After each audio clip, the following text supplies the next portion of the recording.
Imagine for a moment that your mother has passed away and it's time to read her last will and testament. Imagine your excitement to learn she left you her household linens and fabric. I'm not so sure excitement would be an accurate reaction nowadays. It's more likely we'd collect up the old household linens and send them off to the local charity shop. Or if you were crafty and especially green conscious, repurpose them into pillowcases, tote bags, or rags. My quest to understand this practice started with the discovery of a bequest of a mother to her daughter. As often happens with family research, that little discovery led me down a very deep rabbit hole. In 1743, Marie-Anne Hazard, known as the Widow Sarrazin, died and left instructions for some specific items of her estate. Her late husband, Michel Sarrazin, was a doctor in New France, having predeceased her by about 5 years. So Marie-Anne's demise meant the couple's estate had to be inventoried and either liquidated at auction or distributed to their heirs. The stipulation was worded as follows: left to the Miss Sarrazin a bed or cot made of pine wood, old, a mattress, a feather bed, bolster, 2 small pillows, a wool coverlet, and an old counterpane of toile. After reading this, I began to wonder why anyone would bother to specify bed linens in a will, and whether I could find other examples where linens were mentioned. But before I share those findings, here's a little-known Canadian history fact. There is still a recognized barony in Canada. Established in 1700, it was complete with a castle and fort. This illustration shows the barony of Longueuil's castle many years after its construction, as it fell into ruin. And to add to this little history moment, the title Baron de Longueuil was granted originally by King Louis XIV of France to a Norman military officer, Charles Le Moyne de Longueuil, and its continuing recognition since the cession of Canada to Britain is based on the 1763 Treaty of Paris, which reserved to those of French descent all rights which they had enjoyed before the conquest. The title descends to the heirs general of the first grantee, and as such survives today in the person of Michael Grant, 12th Baron de Longueuil.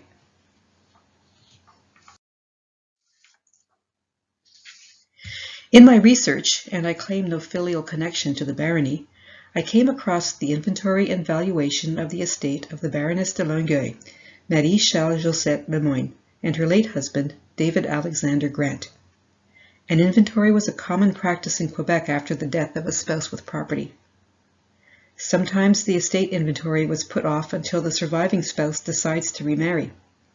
In that case, it was a necessary process to ensure the rightful heirs would receive their share of the estate and before the assets could be acquired by the new spouse.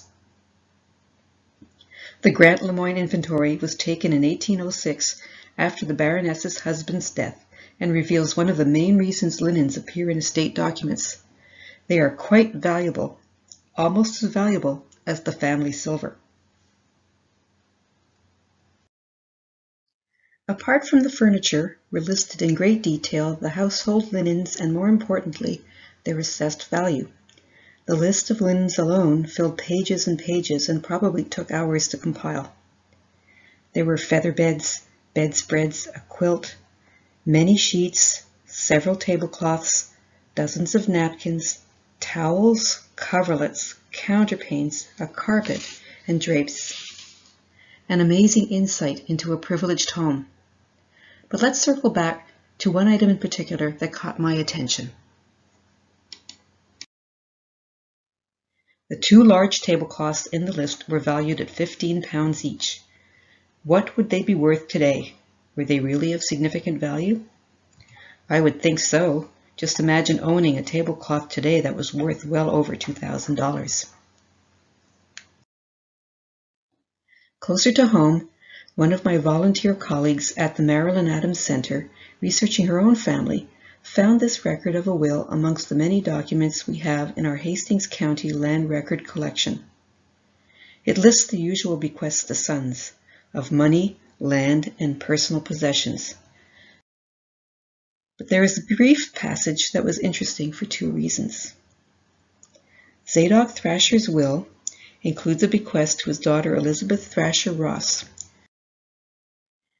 She received 1 feather bed, 2 curtains, 2 sheets, and 1 looking glass. But that wasn't the most interesting find. For this Thrasher family, there were precious few records of a daughter, except in this will. This small bequest helped to confirm that Zadok had 6 children, and that his son-in-law, Elizabeth's husband, was likely the son of his business partner.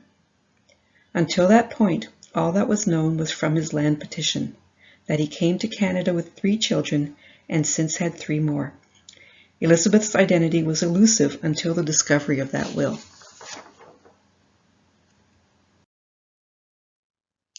Back to my family, where in 1862, Hubert Prévost and Zoe Reeves, my great-great-grandparents, went to a notary to draft and sign a marriage contract. I'm not certain about now, but marriage contracts were pretty common in Quebec. Even I had one drawn up before I married my husband. The marriage contract could be compared to a modern prenup agreement. It would confirm what each spouse was bringing to the marriage, whether the couple's assets were to be communally or separately held, or in other words, community of property versus separatist of property. Zoe and Hubert chose to pool their assets communally in marriage. Their contract itemizes a number of articles that were gifts from her parents, revealing what was commonly considered as important essentials to setting up a new household. In other words, they helped her with her hope chest. The hope chest tradition started in medieval times, and it's one that survived to the modern era. Brides would be given gifts of linens made by friends and family as a wedding present, to augment her own efforts to build her trousseau. The trousseau would often be collected in a wooden hope chest that she would take to her matrimonial home. In 1859, my other great-great-grandmother, Selina Cadotte, and her husband-to-be Hilaire Béliveau signed their marriage contract on the eve of their church wedding. They opted for a separatist of property agreement that specifically stipulated her bedroom furniture and all its decor would remain her property. After Selina's death in 1879, husband Hilaire Béliveau was preparing to marry his second wife, which necessitated an inventory and valuation of the conjugal estate. Once Selina's property was properly catalogued and distributed, the inventory would form a record of what Hilaire would contribute to his new marriage. From that inventory, we're reminded of the bedroom furnishings mentioned in her marriage contract, and note that her clothing was taken by her children, likely her 3 surviving daughters, including my 17-year-old great-grandmother, Ernestine Béliveau. It's 1882, and I'm struck by the lack of meticulous detail for the linens she left behind. I can only surmise that a growing and industrialized textile industry in Quebec and Massachusetts probably made household linens more affordable, if not of inferior quality. As their value fell, I imagine linens became no more than a footnote in an estate inventory. The texts of these documents and records regularly use terms that we rarely see used in the same way today. Take diaper, for instance. Linen diaper and damask were a self-patterned white, fine linen that had been used in Western Europe since the 15th century for tablecloths, napkins, and hand towels. The term diaper was used a lot in 16th century English probate records. Damask was used to differentiate the complexity of the pattern, diaper cloth being more plain and damask more elaborate. Petticoats were worn under skirts to add body as well as warmth. They became something of a fashion statement, and the more ruffled and decorated they were, the more they were valued. Over time, skirts were engineered to reveal more and more of the petticoat. Linen became popular in the Middle Ages because cotton was an exotic import and it was more durable. Linen was used for most clothing worn next to the skin, if you could afford such a luxury like underclothes. The practice of calling household fabrics linens also started in the Middle Ages, and so the word became used to describe clothing as well as large sheets.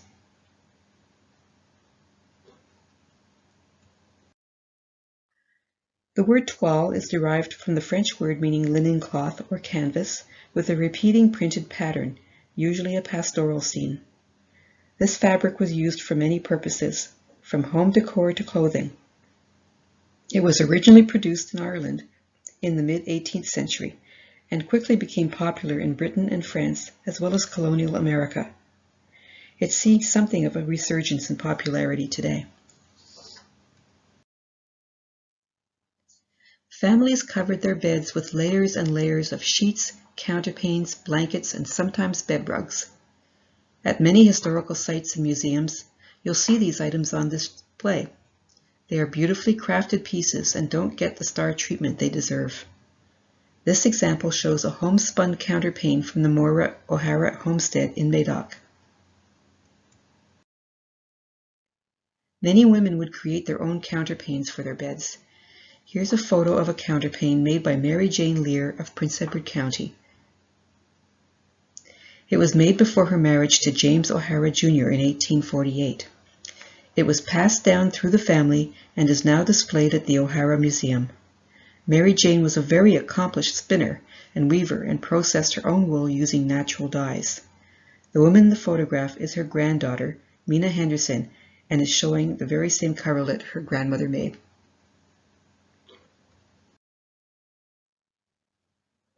Counterpanes, like all textiles before 1830, were an indicator of household wealth. In the finest homes, this purely decorative, single-layer cover for the bed might be made of imported silk, cotton, or worsted wool. Because of the expense that was spent on bedding, the bedroom was sometimes referred to as the best room because it contained the best stuff of the house. In the rest of the home, the best linens would be only set out on holidays and special occasions. During the early colonial period in North America, cloth was not easily obtained and had to be imported at great cost. As the largest household expenditure, a prosperous home had a linen cabinet filled with sheets, tablecloths, towels, and more. Having lots of linens was a status symbol and a good indicator of how well off you were. This became particularly evident in women's fashion. The more crinolines and petticoats and skirt ruffles you wore, the more affluent you appeared. Fabric bulk was accomplished through the use of pleats, tucks, ruffles, and smocking. Being seen in an amply skirted dress was a way of parading your wealth in public. On the left is my great-grandmother Ernestine Beliveau, around 1886 at the age of about 21, wearing her best dress. The Belliveaus would have been considered middle class at the time. The photo on the right is from the Glanmore Historic Site Collection in Belleville and shows a well-skirted woman who is believed to be one of Harriet Dougal Phillips' sisters. Like women's dresses, the amount and quality of fabric expended on a bedroom denoted your financial standing. Here we see a wooden half-tester bed from the Glanmore Historic Site with a quilted burgundy velvet top and side panels of burgundy drapes with a rose-colored fringe. Great care was taken to make sure these pricey commodities would last generations. Beds were stripped every day, the linens aired, the mattresses flipped, and the beds remade at night. Who does that today? Any linens that began to wear out were cut and resewn. Sheets were turned top to toe and stitched down the middle. Other linens were cut into rags or retrimmed for different uses. Linen wasn't wasted. Wash day was a big production and required staff and space, and this photo shows a Victorian-era laundry room at Benningbrow Hall Manor in England. It took money to wash all the household linens like tablecloths and bed linens, and the process could take an entire week. Less well-off households and the emerging Victorian middle class didn't have the time, staff, or money to do regular laundering on a large scale like those to the manor born. They were lucky to have the help of a household maid or the means to purchase the latest in laundry appliances of the day. In more affluent households with large quantities of linens, each piece was inventoried and marked, usually with initials, the year of origin, and a number. This linen sheet, as can be seen from its markings, is monogrammed, numbered, and dated 1791. Marking could either be done in embroidery, like this sample, or often with a pen and permanent ink, which was quicker and easier for inscribing the necessary information. Marking the linens ensured nothing would be lost on laundry day. The housekeeper or several servants had the duty to count and store the completed laundry in the right places. That wraps up what I learned when my curiosity was awakened by finding that 18th century estate inventory. For anyone who's researching their ancestors, I encourage you to look under the covers to discover the commonplace details of their lives. There are many documents like land records, diaries, court documents, contracts, wills, probate records that can help with that. Studying them leads to a better understanding of the world these people lived in and how they fared in that world. And by the way, my parting photo is of a quilt that I purchased, one that I hope my daughter will be thrilled to acquire someday.